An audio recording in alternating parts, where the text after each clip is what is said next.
अस्सलाम वालेकुम। उम्मीद आप लोग सब खैरियत से होंगे। अल्हम्दुलिल्लाह आप लोग सब खैरियत से रहे। जितनी हमारी टूर की फैमिली है, तो मैं आ चुकी हूँ अपने जानवर वाले घर में, क्योंकि मेरी भैंस बहुत बीमार हो चुकी थी।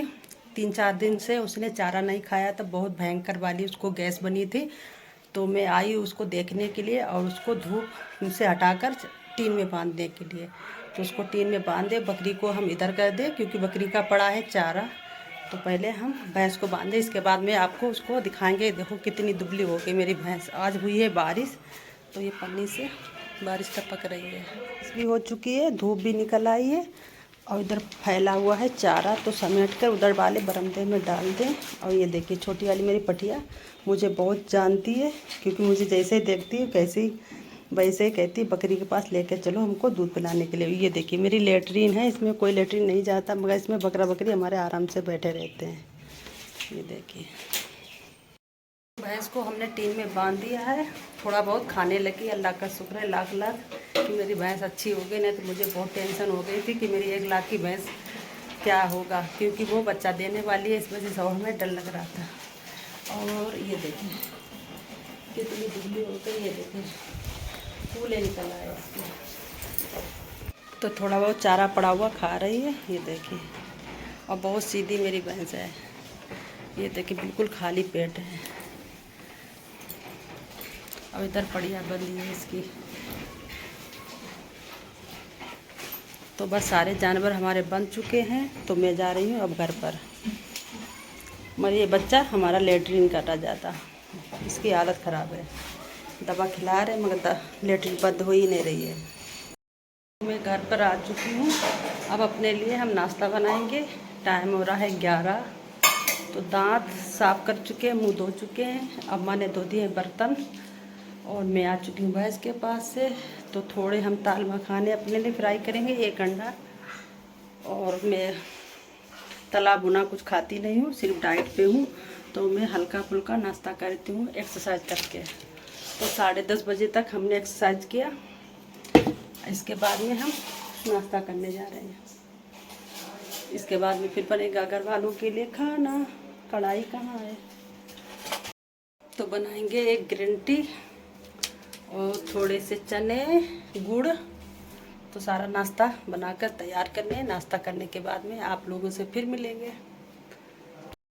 खाना पीना हो चुका था, खाना पीना बनाने के बाद में सबको खिलाया और 2 घंटे के लिए सब लोग सो गए थे।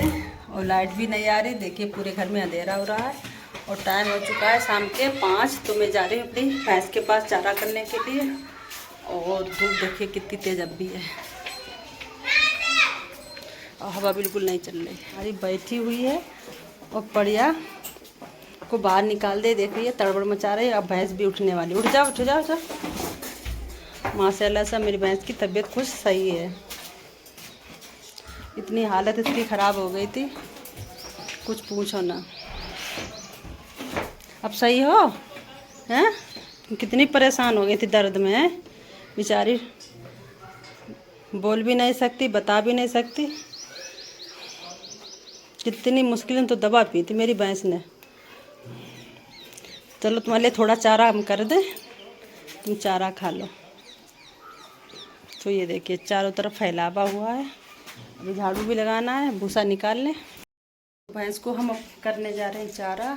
पूरे में धूप भरी हुई है और भैया आ गया है भूसा निकालने के लिए, क्योंकि वो चढ़ के भूसा निकालेगा। उनको बड़ा गुस्सा आता है भूसा निकालने में। तो जल्दी से हम भूसा निकाल के ड्रम में पड़ देते हैं। तो ये रखा है ड्रम, तो इसको कर दें बाहर।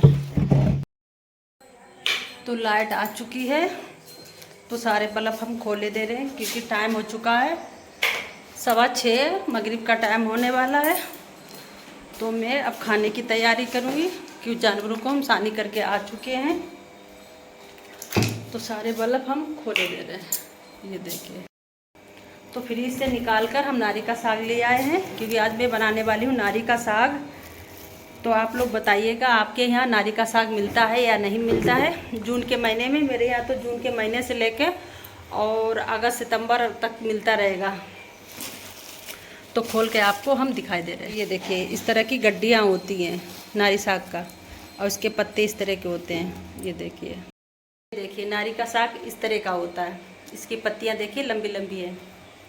तो कमेंट में ज़रूर बताना कि आप लोगों के यहाँ नारी का साग मिलता है या नहीं मिलता है। ये मसाले में ज़्यादा नहीं बनता है और उसकी तासीर भी गर्म होती है। और ये खाली भी बनता है नारी का साग और उड़द की दाल के साथ भी बनता है। और इसकी तासीर तो माशाल्लाह से बहुत गर्म होती है और ये गर्मी ही के टाइम पर होती है। और इसकी बेल होती है पानी में। तो ये देखिए किसान लोग लाते हैं बाकायदा छाँट छूट के और उसकी गड्डी बना बना कर बेचते हैं। और देखिए बिल्ली मौसी मेरी आ गई, कह रही हैं दूध दे दो आके। दूध पियोगी है? कैसे आंखें काट रही दूध के मारे।